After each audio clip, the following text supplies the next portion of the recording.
Episode 19. Mama Reni teringat dengan besannya. Ya, dia sama sekali belum menghubungi Ibu Susan. Mungkin saja wanita itu tahu keberadaan atau kabar dari Akmal dan Arumi. Mama Reni kembali memainkan ponsel. Assalamualaikum Bu, terdengar sapaan dari seberang. Baru kali ini besannya menghubungi malam-malam. Waalaikumsalam Bu, jawab Mama Reni. Ada apa Bu? Tentu Ibu Susan mempertanyakan maksudnya. Apa anak-anak ada di sana? Dari tadi aku telepon, nomornya tidak aktif. Perasaanku tidak enak. Mama Reni langsung to the point. Bu Susan menggeleng meski besannya tak melihat. Tidak Bu, mereka tidak pernah ke sini. Memang kenyataannya Akmal dan Arumi tidak pernah datang ke rumahnya. Mama Reni menghela nafas kasar. Anak-anak tak pernah menelpon. Tanyanya kembali. Tidak Bu, mereka juga tak pernah menghubungi. Barangkali keduanya sibuk. Lagi-lagi Ibu Susan berkata tidak, namun sepercik rasa khawatir juga menghadiri pikiran dan hatinya. Mudah-mudahan mereka baik-baik saja, batin Ibu Susan. Jangan kalian kira saya diam dan kalian mau melakukan seenaknya. Suara Arumi betul-betul lantang. Debbie menahan isakannya. Anakku butuh ayah, suamimu adalah ayahnya. Debbie gagap, dia mengumbar kenyataan. Betul-betul pahit. Arumi mendengarnya merasa sangat terhina.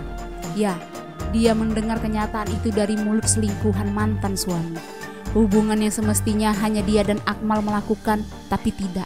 Arumi menggertakkan giginya. Suara pertengkaran mereka terdengar. Seluruh tetangga berbondong-bondong melihat rumah Debbie. Mereka saling melempar dugaan. Astaga Debbie, sudah saya duga tentang pria yang selalu datang ke rumahnya. Iya Bu, siapa yang tidak tertarik melihat kecantikan dan pakaiannya yang seksi gitu? Cih, wah ini tidak benar Bu. Cantik, tapi gitu mau diapain? Apa tidak kasihan lihat orang tuanya berharap anak membanggakan tapi memalukan? Pria itu suami orang Bu, saya tidak menyangka dengan anak itu, dasar. Saya lapor sama orang tuanya biar dikasih pelajaran. Salah satu warga mengambil ponsel hendak menghubungi orang tua Debbie. Lapor Bu, katakan kalau anaknya benar-benar memalukan. Pada kenyataannya tidak ada yang membenarkan perilaku Debbie. Jadilah dia sebagai bahan gunjingan untuk para warga. Ambil, saya tidak butuh pria brengsek ini. Arumi menatap tajam Akmal. Pria yang dulu sangat disanjung-sanjung, dipuja dan dihormati, hari ini berubah. Tatapan hangat dan penuh cinta yang dulu ketika memandang pria itu, kini tak lagi. Semua benar-benar hilang. Akmal memejamkan mata. Kenapa Debbie harus mengucapkan hal itu? Sama halnya dia menyiram bensin ke dalam kobaran api. Bodoh, benar-benar bodoh. Kamu, Arumi menunjuk Debbie yang berada di balik punggung Akmal. Kita sama-sama wanita. Suatu saat kamu akan merasakan apa yang aku rasakan. Debbie menelan ludah. Rasa takut kembali menyerangnya. Dia memegang perutnya. Itu tak akan. Arumi kembali menatap pria itu. Terima kasih atas pengkhianatanmu. Terima kasih telah menunjukkan siapa dirimu sebenarnya. Arumi memajukan langkahnya. Kamu menjijikkan.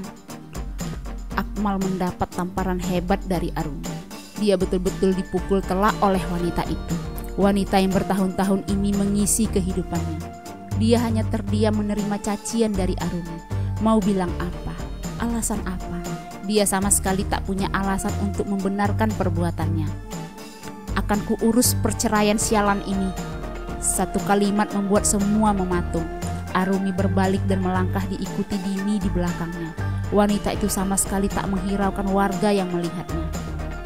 Arumi melajukan mobil meninggalkan rumah selingkuhan mantan suaminya. Dia betul-betul hancur. Perasaannya betul-betul bergejolak. Dini melihat itu teriris. Tumpahkan Arumi, jangan kau pendam. Arumi segera mengerem mobilnya. Dia berbalik memeluk sang sahabat dengan kuat dan menangis sejadi-jadinya. Suara tangisannya menyayat hati bagi siapa saja yang mendengarnya. Maafkan aku, karena aku yang membuat segalanya berantakan. Aku yang membawa wanita itu masuk dalam kehidupan kalian. Ucap wanita itu dengan suara serak penuh penyesalan.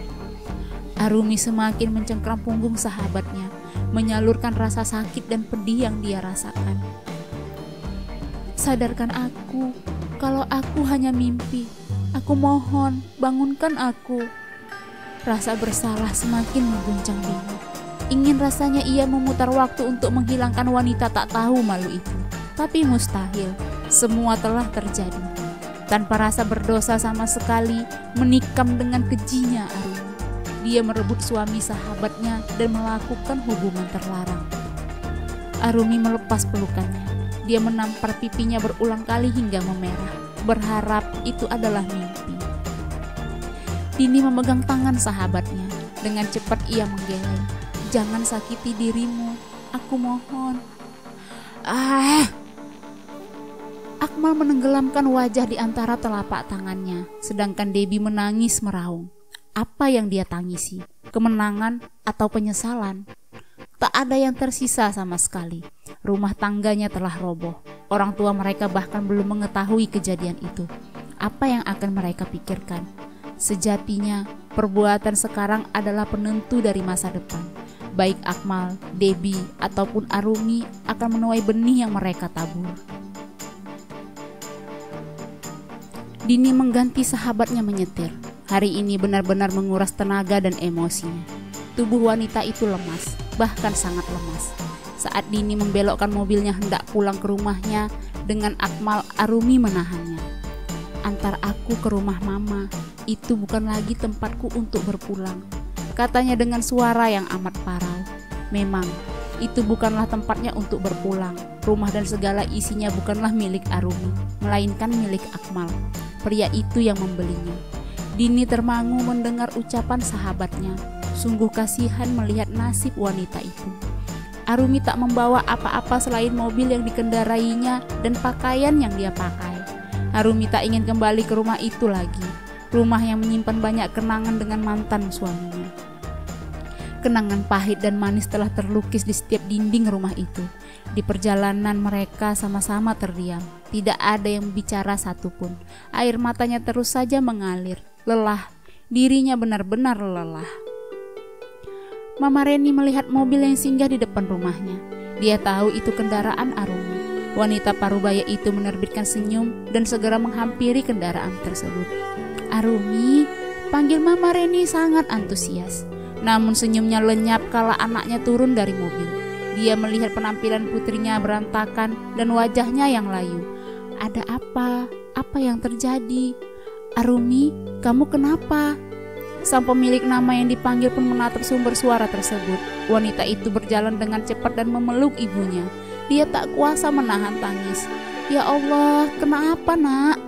Mama Reni membalas pelukan putrinya. Dia mendengar tangis wanita itu sangat pedih. Namun Arumi tak menjawab. Mama Reni menatap sahabat anaknya meminta penjelasan. Tapi sama, Dini juga tak memberikan jawaban. Mama Reni memegang lengan putrinya. Dia memperbaiki posisi wanita itu. Kamu kenapa? Apa yang terjadi? Mama Arumi terus merongrongnya dengan pertanyaan. Arumi menutup wajahnya menahan isakan. Rasanya sangat sulit untuk mengeluarkan kata. Akmal mana? Dia kembali menatap kembali sahabat anaknya. Dini, suami Arumi kemana? Tanya Mama Reni yang mulai geram. Dini hanya menggeleng lemah. Dia tak tahu harus memulai penjelasan dari mana. Kalian kenapa tidak ada yang jawab? Apa kalian bisu? Jantung Mama Reni mulai memompa dengan cepat. Ma, Arumi terseduh-seduh. Mama Reni memejamkan mata. Dia merangkul pundak anaknya, mengajak untuk masuk. Mereka akan membicarakan di dalam. Mereka duduk di ruang tamu. Arumi tak berhenti menangis. Dia tak sekalipun melepas pelukannya dari sang ibu. Ada apa nak? Tanya Mama Reni. Pria itu. Arumi tak sudi lagi menyebut nama mantan suaminya. Mama Reni yang mendengarnya menelan ludah. Siapa maksudmu Arumi?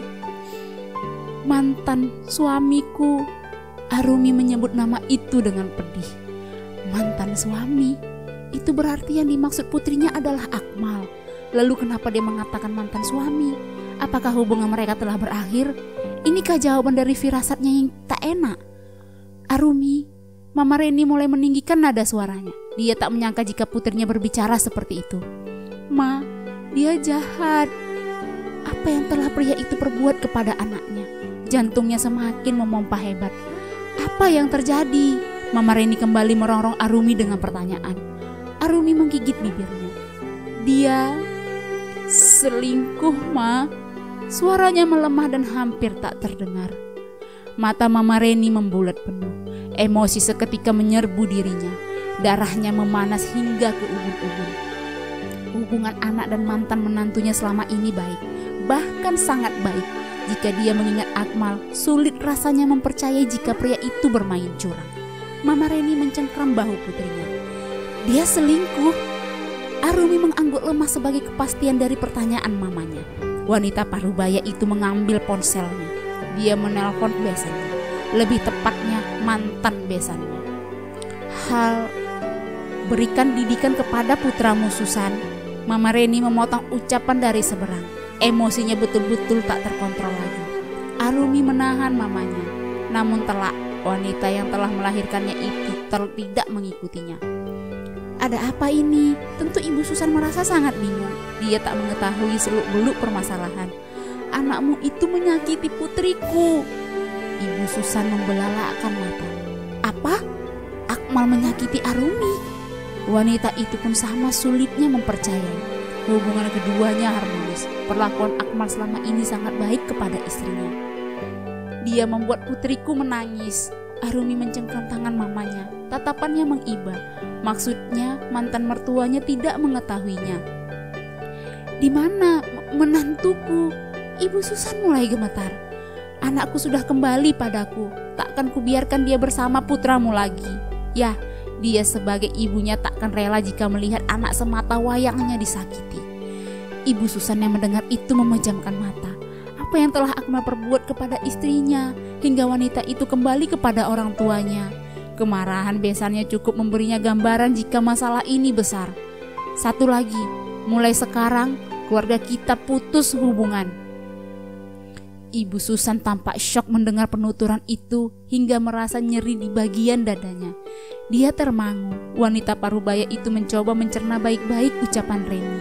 Satu kuncinya, yaitu Akmal, putra kebanggaannya. Rumah tangga anaknya selalu tampak bahagia. Akmal begitu perhatian dengan istrinya, penuh kehangatan dan kasih sayang. Namun, tiba-tiba dia mendengarkan kabar yang sangat tidak mengenakan. Dia meraih ponselnya dan menghubungi asisten Rian. Halo Rian. Iya Bu, jawab pria tersebut. Jemput saya sekarang, antar saya ke rumah Akmal. Asisten Rian sudah bisa menebak sesuatu yang tidak beres terjadi. Ini berhubungan dengan kedatangan istri bosnya ke kantor. Baik Bu. Tanpa bertanya, dia mengiyakan langsung. Ibu Susan mematikan ponselnya. Dia menarik nafas dan membuangnya sebagai upaya untuk meminimalisir sakit yang di bagian dadanya.